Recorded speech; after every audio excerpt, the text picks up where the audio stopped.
It's a great joy together. This God who created us and has given us so much and done so much for us. We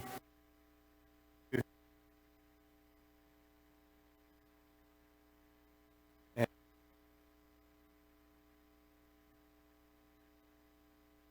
these things are wonderful benefits to us.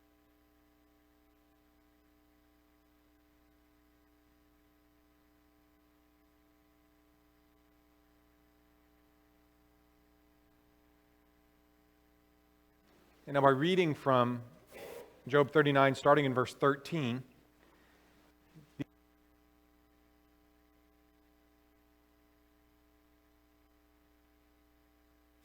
to Job. God is explaining to Job that Job doesn't know everything. In fact, by the time he gets finished, I think Job's pretty much decided that he doesn't know much of anything. And God has some things to say in this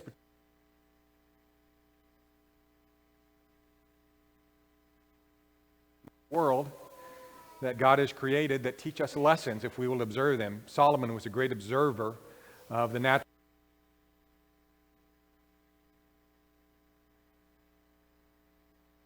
examiner of the natural world as well. God created things to not only declare his wisdom and his great power, but also to teach us lessons. And so in Job 39 and verse 13, the wings of the ostrich, but are her wings. He leaves her eggs on the ground and warms them in the dust. She forgets that a foot may crush them, or that a wild beast may break them. She treats her young harshly, as though they were not hers. Her labor is in vain, without concern, because she deprived her of wisdom, endowed her with understanding. She scorns and rider.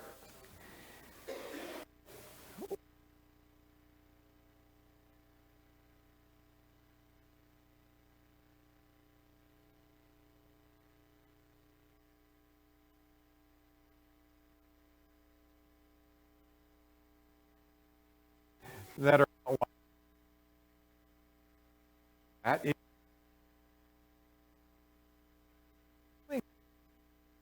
some ostrich. And I'm just going to think with you about what this passage is actually saying, applying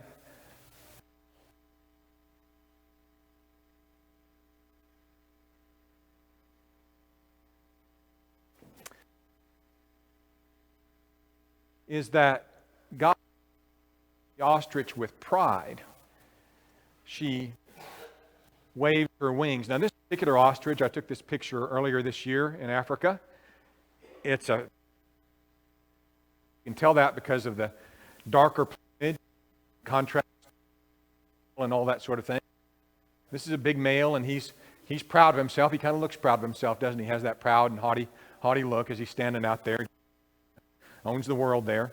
But God says don't be an ostrich because they're filled with pride. They're filled with pride. Wisdom, they don't have God's wisdom. In fact, they flap their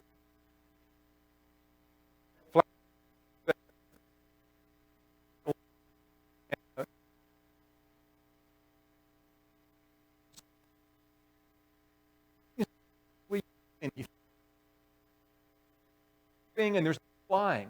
In fact, ostrich is fly better than I understand to my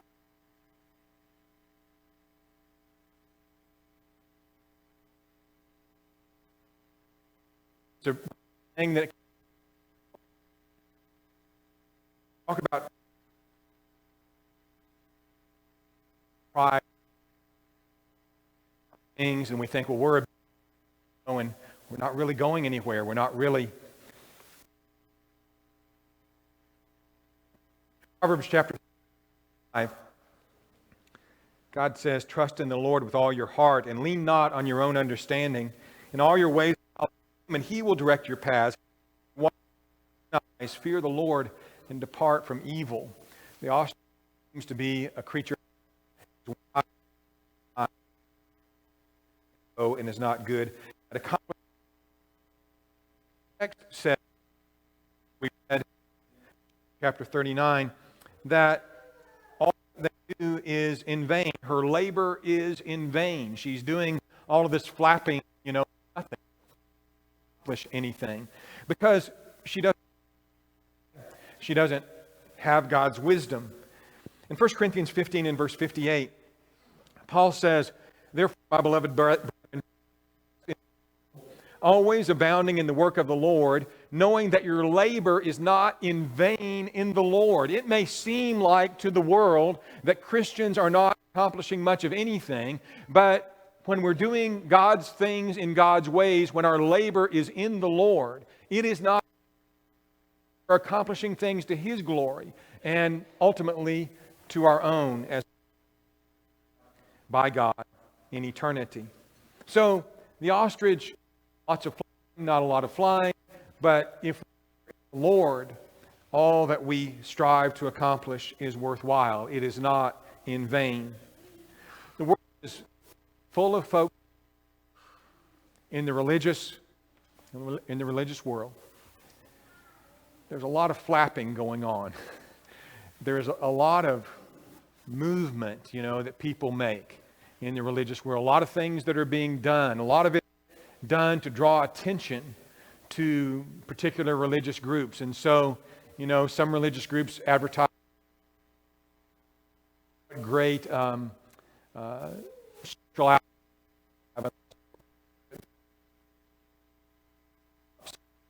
bars that are in some church to offer, and so there's all of it. Proclaim what they are, what God has asked them to do. There's all of this.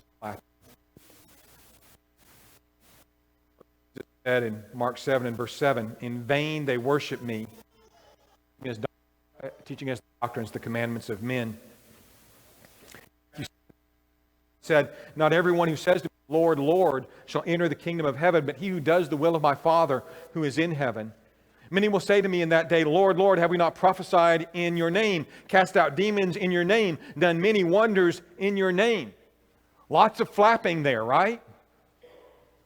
No flying. No progress toward anything. Nothing accomplished. We've done all of this in your name. For you. It was for us. And Jesus says, then I will declare to them, I never knew you. Depart from me, you who practice lawlessness. There's a principle here that I'm trying to get across.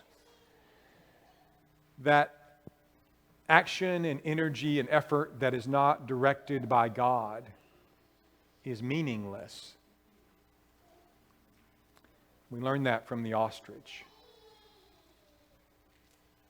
And we need to be sure that our actions and our efforts collectively in the worship and work of the church, individually in our lives, that our efforts are meaningful because we're doing all that we can do directed by the God of heaven, following His wisdom and His plans.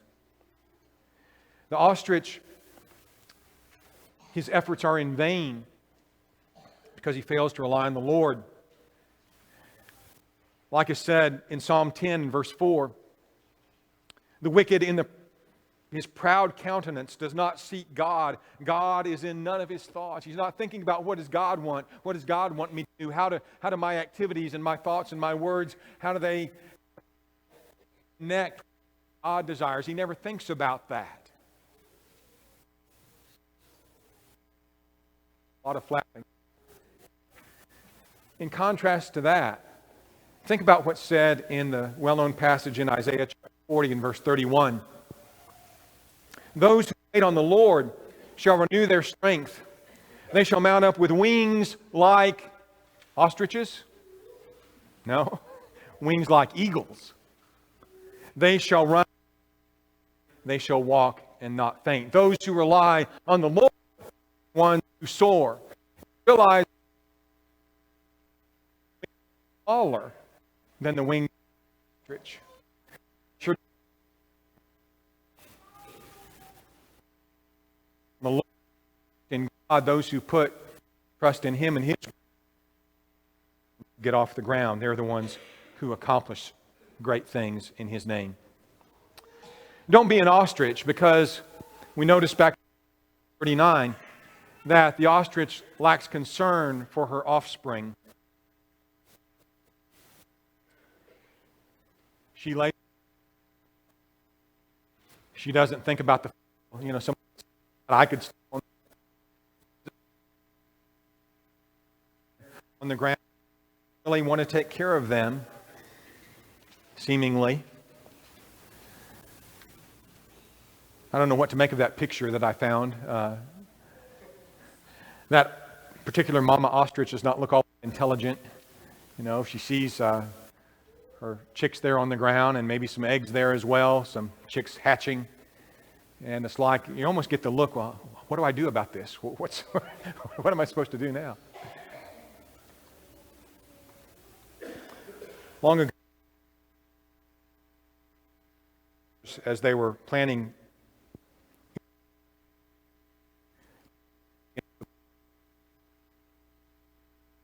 to care about the upbringing of children, do not cause a child to reject faith by poor teaching, a bad example. Care in the spiritual well-being. Said in verse 6 that whoever causes one of these little ones who believe in me to sin, it would be better for him if a millstone were hung around his neck and drown in the depth of the sea. Woe to the world because of offenses, for offenses must come, but woe to that man by whom the offense comes.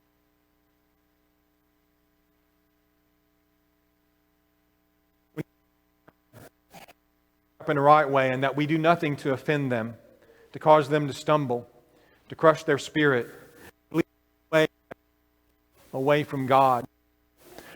As has been mentioned in prayer that was prayed, there's so much in the world that is evil.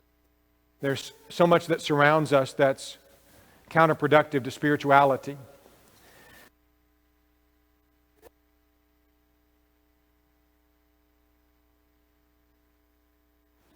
It is a dangerous thing to let a child loose in the world.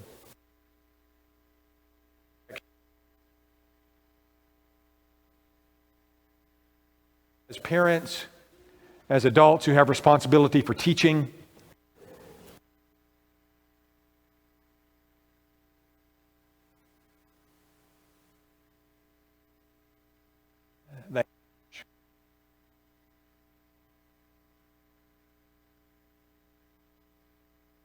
no guidance.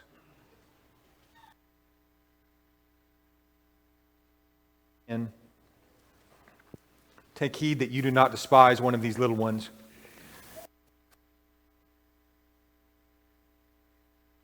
Who is in heaven.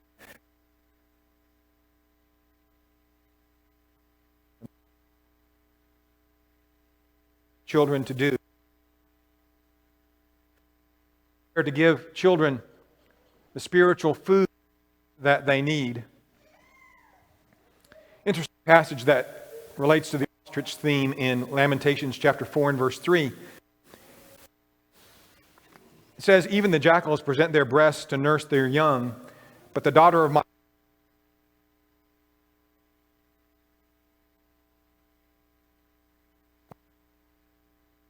wilderness, the tongue of the infant clings its mouth for thirst. The young children ask for bread, but no one breaks. Spiritually, begging us for the bread of life, and it is our responsibility as parents, as teachers, as Christians, share with our children. Some young parents, your children are going to spend eternity somewhere. And the choice you make largely depends upon your food and the training that you either give or fail to give them. Total theirs. But the responsibility you've been given by God, if you're a parent, is an awesome and serious. Don't be like the ostrich. You have to own that responsibility to care for that child, to bring that child up in the training, admonition. Fathers, do not provoke your children to wrath, bring them up in the admonition of the Lord. Ephesians 6 and verse 4 says, Colossians 21, provoke your children lest they become discouraged. Great care must be taken children in the right way.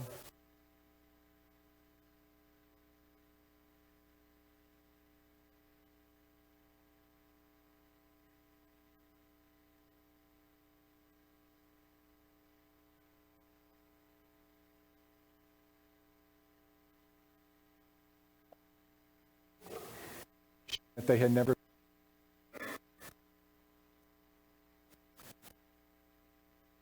heavy responsibility for parents. If we don't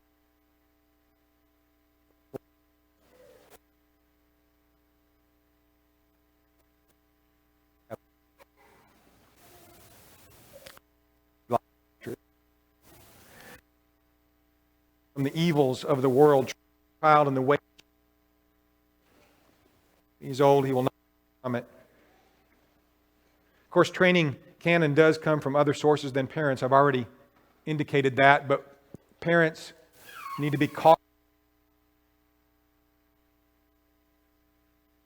that. Today, kids learn so much and the internet, and all look up to, and they who that role model it is. Parents need to think about what kind of example allow be influenced by. Sometimes older kids are like the beast into the heart. We need to be cautious about that. So much to be cautious about. Sermon's not all about that, but I hope that parents, even as we're the will be a parent like an ostrich. You have responsibility and privilege. An ostrich. Ostriches don't have a lot of sense. That's what we saw in Job. Don't be an ostrich. This one tried to eat my camera. So I was taking pictures of ostrich, and this guy just comes across right at me. I guess he thought I had food in my hand, but he got closer than that and tried to eat my camera. They're really dumb. I mean, they're really dumb. The ostrich's eye is bigger than its brain. True fact. You heard of a bird brain? What have we seen? Well, they reject God's wisdom. They're proud. You know, they think they're something, but they're not. They do a lot of stuff, but it doesn't get them anywhere. They don't care for their children. The Bible uses ostriches to teach us about spiritual foolishness. Big problems. We need to learn those lessons. Don't be an ostrich. Ostriches dwell in the desert. I think they dwell in the spiritual desert as well. But a number of passages in Scripture, interestingly, when God talks about destroying nations and cities and punishing people who have rejected Him, He'll often talk about the place that's just desolate and desert, and it's only, it's where the ostrich dwells, because he's out there in the middle of nowhere, doesn't know, where he is, how he got there, doesn't really have a dwelling place that anybody would want to have. Isaiah 13, verse 21, wild beasts of the desert will lie there, and their houses will be full of owls, and ostriches will dwell there. Talking about the destruction of Babylon. In Isaiah 34, verse 12, they shall call its nobles to the kingdom, but none of them shall be nothing. And thorns shall come up in its palaces, nettles and brambles in its fortresses. It shall be a habitation of jackals and a courtyard for ostriches. In Jeremiah 50 in verse 39. Therefore the wild desert beasts shall dwell there with the jackals, and the ostriches shall dwell in it, and it shall be inhabited no more forever. You know where the ostrich dwells? It's like the title to an old Beatles song. Nowhere, man. That's where. In a spiritual desert is what's being said. They're typical of that. They typify it. It's not where we want to be. It's not where we want to be, is it? Think about your life tonight, will you? Where are you? Are you carefully following the wisdom of God? Do you realize in true humility that you can't guide your own way? You have to rely on God. Do you understand how important it is to do His things in His way, to glorify Him in all that you do? You understand that? Do you understand how important it is for us to help these children that are all around us in this room go to heaven? Do you understand that? Don't be like the ostrich. Be a child of God. And if you're straighten life out tonight along that line, we can pray for you. If you need to be baptized for the remission of your sins, as we talked about this morning, we'll be happy to help you be baptized to Jesus, into His body, sins. We'd ask you to come while we sing.